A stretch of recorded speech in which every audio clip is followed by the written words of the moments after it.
Siamo col sindaco di Laconi, Paoletto Piso. Il bilancio della serata.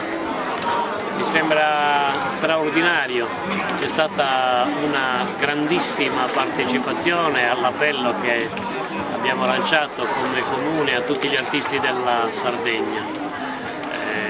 Ci sono state delle manifestazioni di solidarietà attraverso i versi che hanno recitato, le canzoni che hanno cantato, le rappresentazioni bellissime che dimostrano che noi sardi siamo molto migliori di quanto a volte non ci rappresentiamo, che tendiamo a dire che siamo individualisti e che non sentiamo il grido di dolore che viene da un nostro vicino. Invece devo dire che in questa circostanza, ma anche in altre, abbiamo trovato proprio una rispondenza tra il bisogno che avevamo di una solidarietà materiale, certo del fieno o dei fondi che ci stanno arrivando, ma la parte più bella riguarda proprio la manifestazione dell'animo, del cuore del popolo sardo che ha pulsato in maniera positiva pur trovandoci in una situazione di difficoltà come quella della crisi generale. Credo che questo sia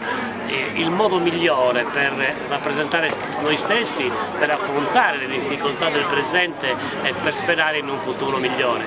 Io ringrazio tutti per quello che ci avete dato, è stata veramente una serata straordinaria che Laconi non dimenticherà mai. Grazie a tutti. Grazie, gentilissimo.